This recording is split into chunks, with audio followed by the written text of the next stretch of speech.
Hello, welcome back, everyone. We are on lecture 30, which covers two of the shortest chapters in the book, Fundamentals of Inorganic Glasses. Today, we are going to cover two thermal properties of glasses, heat capacity from chapter 11 and thermal conductivity from chapter 12. So let's start off with heat capacity. Heat capacity is defined as the amount of heat that is required to change the temperature of some unit quantity of a material by 1 degree. Some of the example units that you will often see heat capacity quoted in include calories per gram per degree C, where calorie is the amount of heat. And then in this case, the amount of material is expressed in mass per gram and then per degree Celsius. You might also see kilocalories per mole Kelvin, where in this case, the per mole is indicating that it is per a molar amount of the material rather than per mass. The SI unit would be joules per mole Kelvin, which is usually the preferred unit that I like to see when looking at heat capacity. But you might also see joules per kilogram degree C. There are many different permutations of energy units per quantity of material unit and degree unit. Just please make sure that you're careful with the units and pay particular attention to whether it is per mole or per some unit mass. The other thing to keep in mind is that there are two types of heat capacities that are measured, CV and CP. The subscript in either case reflects which of the thermodynamic coordinates is held constant during the measurement. CV is a constant volume heat capacity, and the constant volume heat capacity is defined based on the change of internal energy with respect to temperature, evaluated under constant volume, also known as isochoric conditions. On the other hand, Cp is the constant pressure heat capacity, and that is defined as the change in enthalpy with respect to temperature under isobaric or constant pressure conditions. In practice, there is very little difference between these two quantities because the only difference between the internal energy and the enthalpy is in the pressure times volume term, and that tends to be quite small compared to the internal energy term, especially at atmospheric pressure. But please just keep in mind that when you measure heat capacity, it is almost always the isobaric heat capacity that is measured, Cp. But oftentimes, theoretically, when heat capacity is considered, it is easier to consider the constant volume heat capacity, CV. Measurement of heat capacity is usually done with a differential scanning calorimeter, which is a DSC.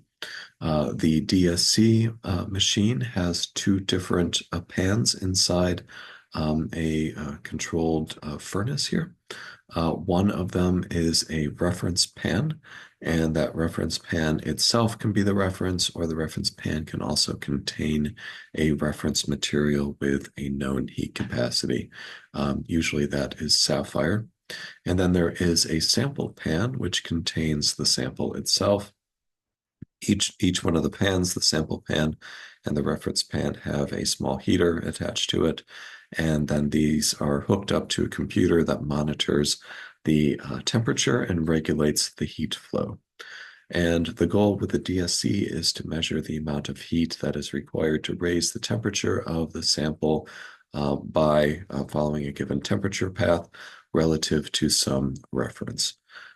So in order to do the DSC experiments, first you need to make sure that the DSC is properly calibrated with its standard and that the calibration has been done for all of the scan rates, the heating or cooling rates that are being used in the DSC.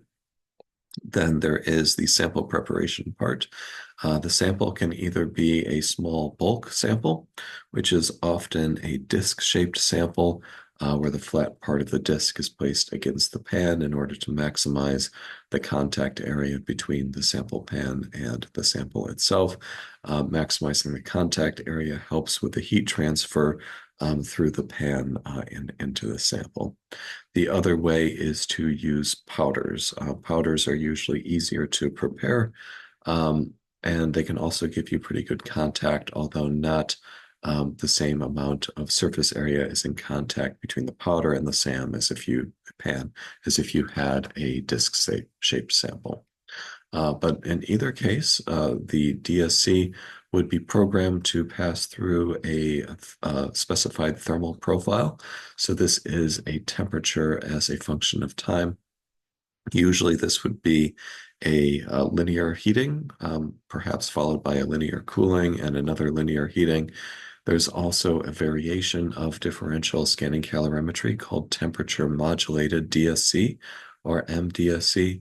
And with MDSC, there is a sinusoidal variation of the temperature that is superimposed onto the linear profile as a means to get more information about the relaxation behavior of the glass.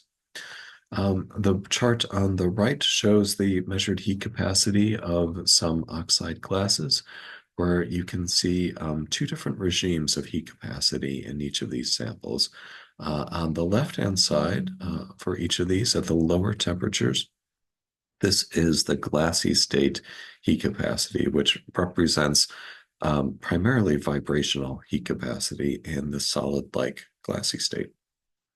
Then if you go to high temperatures, there is a fairly rapid increase in the heat capacity, and this occurs in the glass transition region, because in that glass transition range, the configurational degrees of freedom are becoming activated.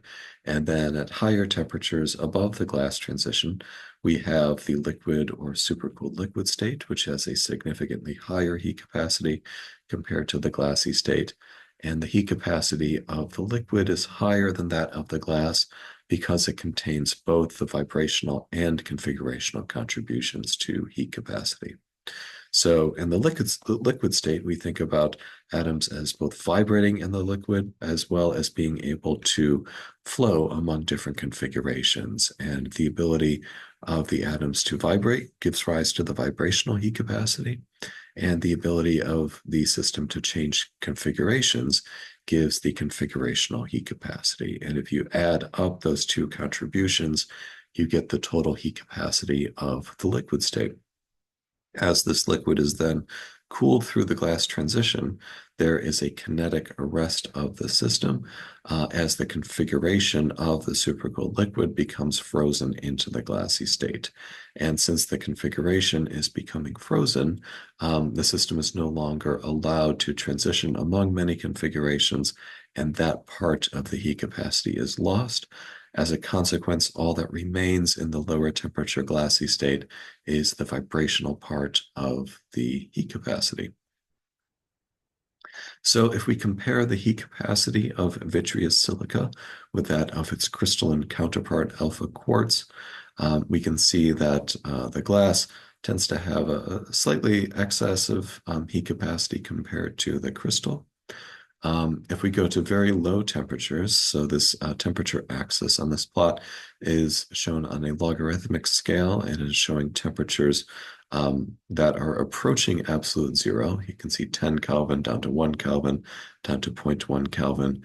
At these very low temperatures, in principle, the heat capacity of insulating materials like both vitreous silica and alpha quartz should follow the Debye law for heat capacity, where the constant volume heat capacity in this case, because it's theoretical, CV is equal to 12/5 times pi to the fourth power times the number of moles of the sample, the number of atoms of the sample, times either Boltzmann's constant or the gas constant. And then the scaling is a cubic scaling with temperature, so T to the third power divided by the Debye temperature to the third power, where the Debye temperature is a function of the average sound velocity, as shown in the lower equation here, where theta d, the Debye temperature, is equal to Planck's constant divided by Boltzmann's constant, and then multiplied by 6 pi squared times the cubed power of the average sound velocity times the number of atoms divided by the volume of the sample, all of that raised to the third power. So for vitreous silica here, the Debye temperature with its slightly lower average sound velocity in the glass is 500 Kelvin, and in alpha quartz, the Debye temperature is 550 Kelvin. And that causes the slight shift to the right here of the heat capacity of crystalline silica compared to glassy silica. Now, what is very interesting is that if you go to really low temperatures as we approach absolute zero, that the difference between the glassy state heat capacity and the crystalline heat capacity becomes even greater. And in fact, there is a distinct excess amount of heat capacity in the glassy state compared to the crystal. And so now if we plot the experimental heat capacity divided by this ideal heat capacity predicted by Debye's law, you can see that there is a hump at very low temperatures where the glass is quite a bit higher in its actual heat capacity compared to the predicted heat capacity. And this is something that is universally observed in glasses, regardless of the chemistry of the glass. It is also observed in amorphous solids that at very low temperatures, say around 4 to 10 Kelvin, the heat capacity of the glass is greater than that of the corresponding crystal. This excess in heat capacity is known as the boson peak. And the boson peak appears to be a universal feature of non-crystalline materials that appears in both glassy materials as well as amorphous solids. The boson peak has been the subject of a lot of speculation about what is it regarding the non-crystallinity of glasses and amorphous solids that leads to the appearance of this boson peak. And the origin of this boson peak is still not understood, and it is highly debated in the literature. Moving now from heat capacity to thermal conductivity. The thermal conductivity is normally denoted by either a capital K or the Greek letter kappa, and is given by the equation shown here, where Q is the heat current is equal to minus the thermal conductivity K times the cross-sectional area times the temperature gradient, which is the change of temperature per change of the distance coordinate, which in one dimensions here is just labeled as x. So the thermal conductivity is the kinetic parameter that governs the rate of heat transfer within the material. The thermodynamic driving force is the temperature gradient. And according to this equation, the temperature gradient provides the thermodynamic driving force for heat transfer to occur. And the minus sign is telling us that the heat transfer is going to be in the direction that eliminates the temperature gradient. So over time, if there is a temperature gradient in the system, that temperature gradient will act to dissipate and eventually have a homogeneous temperature across the system. The rate at which that happens is governed by the thermal conductivity, and various units for the thermal conductivity would include the calories per centimeter per degree C per second, for example, if you see some older papers, or the better unit, the SI unit, is in watts per meter per Kelvin. So this would be the most preferable unit for expressing the thermal conductivity. Now, how do we measure the thermal conductivity? Measurement of thermal conductivity requires establishing a temperature gradient across a given sample, and that sample needs to have a known thickness, so known dimensions to it. And once we establish the thermal gradient across the sample, then we measure the heat flow across the sample to obtain the thermal conductivity. So the thermal conductivity is determined by measuring the rate of temperature change with time, and then using the equation from the previous slide to back out what K is equal to. Now, one of the general features of the thermal conductivity of non-crystalline materials like glasses is that the thermal conductivity is generally much smaller than that of the corresponding crystalline materials. So for example, the thermal conductivity of vitreous silica is quite a bit less than that of the thermal conductivity of alpha quartz. And that's because in the crystals, there is a more constant phonon mean path, meaning that the phonons can propagate through the crystal with a lot less scattering compared to a non-crystalline material. You can think about the progression from a single crystal to a glass being like if you start off with the entire sample being a single crystal that is free of defects, then there wouldn't be any scattering of the phonon mean path that would give rise to a very high thermal conductivity. For example, this is what you would get with a single crystal of diamond or sapphire. Now, as you increase the number of grain boundaries by decreasing the grain size, every time that the phonons encounter a grain boundary, there can be scattering of the phonons, and that is because there's a mismatch of the orientation between the two neighboring grains, and that leads to a scattering of the phonons.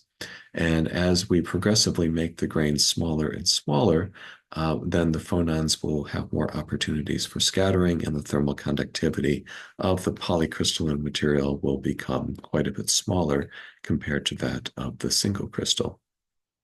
Now, if you take the limit of the grain size going to zero, that essentially approximates what it's like in the non-crystalline glassy state.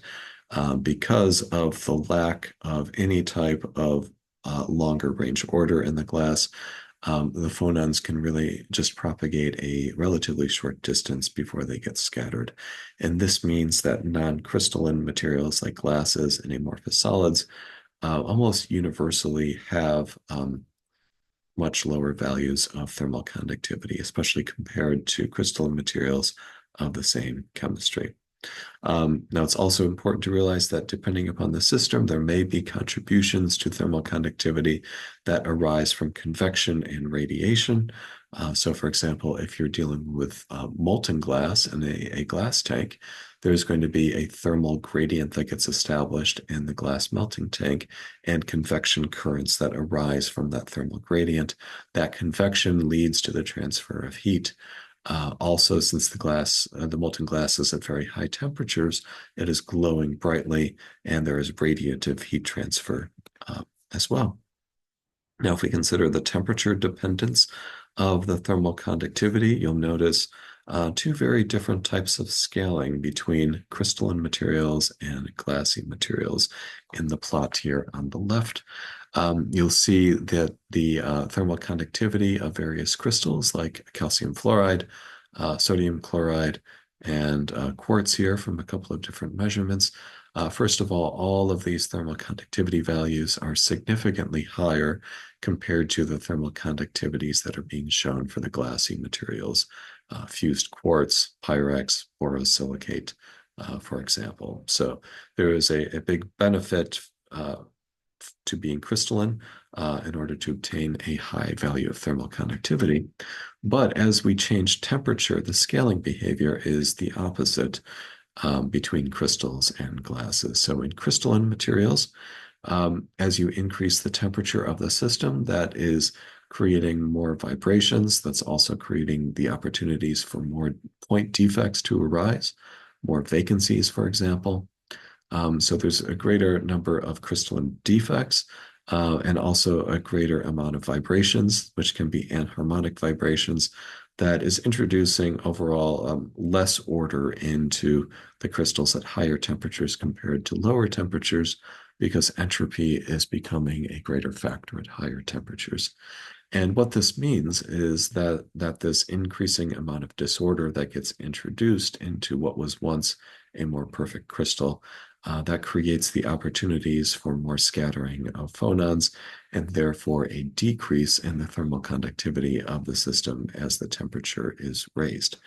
With a glass, we exhibit the opposite problem, or the opposite scaling, where at low temperatures, the glass has a lower thermal conductivity because it is more tightly frozen into its disordered configuration. As the temperature of the system increases, there is a greater kinetic energy available to the atoms, and therefore they can adapt more to the propagating phonons. And this leads the thermal conductivity of the glass, although it's still low, even at higher temperatures, it does increase with temperature instead of decrease with temperature. And you can see this on the right-hand plot as well, where this is fused silica. This is now being shown at much lower temperatures. You can see the increase of the thermal conductivity of fused silica at even at very low temperatures. Some crystals actually exhibit anomalous scaling of thermal conductivity at very low temperatures. They will go through a peak and then start to decrease as the temperature is approaching absolute zero, because as the temperature is approaching absolute zero, of course, all the kinetic properties are going to be completely frozen. So this table from the book here shows the thermal conductivity of various glass compositions. Part A of the table shows the thermal conductivity of soda-lime silicate compositions. You can see the first three compositions here have a constant sodium concentration of 18 mole percent, and then varying amounts of calcium and silica. And then there is a little bit more than double the amount of sodium in the last four compositions. And the thermal conductivity values have been measured in this first set at both 0 degrees Celsius and 100 degrees Celsius. And you can see that the thermal conductivities are nearly identical for these different compositions at 0 degrees Celsius and nearly identical with each other at 100 degrees C. Likewise, for this next set of glasses, this time measured at 30 degrees C, the thermal conductivities are also nearly the same, regardless of the change in composition. The next part of the table here shows the thermal conductivity of sodium borosilicate glasses with varying amounts of B2O3 that is being increased as a replacement for silica. And at 0 degrees C, the thermal conductivity is about 1, which is identical to what it was for the soda-lime silicate compositions. Likewise, at 100 degrees C, these were virtually identical as well. And the thermal conductivity of sodium aluminosilicates, again, getting the same value. So with pretty large changes in composition, there's not much change to the thermal conductivity of these silicate glasses, because the thermal conductivity is not being driven so much by the specific chemistry, but just the fact that the structure of the glass is non-crystalline. Now, one of the examples of where thermal insulation is very critical for the application is in everyday architectural windows. These are called insulated glazing units. What I'm showing here is a double pane window, which is a double pane insulated glazing unit, where there are two panes of glass. And glass is the preferred material of choice for windows because it allows for optical transparency across the visible spectrum. It has very good mechanical properties to resist damage, and it has excellent chemical corrosion resistance against water and acid rain. And it also has a very low value of thermal conductivity, which means that it provides really good insulating behavior, so that in the wintertime, you can keep the indoors a lot hotter than the outside, or in the summer, you can keep it cooler inside compared to outside, and the insulating properties of the glass are helping to maintain good energy efficiency of the building. Now, interestingly, in between the two panes of the window, it's not air, but it is usually a noble gas such as argon. And the reason for that is that a noble gas like argon is monatomic, meaning that the only way that it has for transferring energy is through its translational motion. Nitrogen gas N2 and oxygen gas O2, which make up the vast majority of air, also have vibrational degrees of freedom, which gives them the ability to transport heat through its vibrations as well. So noble gases also help to lower the overall heat transfer across the double pane window and to improve the energy efficiency of buildings. In the next generation of insulated glazing units, we will see more vacuum insulated glazing, where instead of noble gas being filled between the two panes, there's actually a vacuum that's pulled, so there's nothing in between the two panes. And this is really the ideal situation, because now the only transfer of heat would be radiative through infrared radiation between the inside and the outside. The problem with vacuum insulated glazing is that if there is a vacuum that is pulled between the two panes, that causes mechanical stresses on the glass. And specifically, we would need to be concerned about static fatigue. So if the glass is placed under a constant stress over time, there can be slow reactions between water molecules from the outside environment and the surface of the glass, which can act to propagate cracks. And so ensuring good mechanical performance, specifically with respect to static fatigue, is critical for vacuum insulated glazing to be successful. All right, our glass great for today is Frank W. Preston, who lived from 1896 to 1989. He was born in England and got his PhD from the University of London in 1925. After getting his PhD, he moved to the United States, and the following year, in 1927, he founded his company, Preston Enterprises, in beautiful Butler, Pennsylvania. And this later grew into American Glass Research. That company is still there and does a lot of provides a lot of characterization services for the glass industry. Preston worked on radiative heat transfer in glass and contributed greatly to fractographic analysis techniques. And he became the go-to troubleshooting person for large companies such as Corning. And he invented a glass melting furnace that enabled Corning to manufacture Corel, the laminated glass dishes from the previous lecture. Beyond glass, he also brought his impressive mathematical skills to the field of ecology, and he published pioneering research in several aspects of ornithology. He was a great bird lover in addition to his work in glass, and he was a strong voice for environmental conservation efforts in his adopted home of Pennsylvania. All right, thank you for listening. That covers the two short chapters of the book on heat capacity and thermal conductivity. We're going to spend the next few lectures on chapter 13, getting into some more details about the physics of the glass transition and relaxation behavior. Thank you, everyone, and I will see you next time.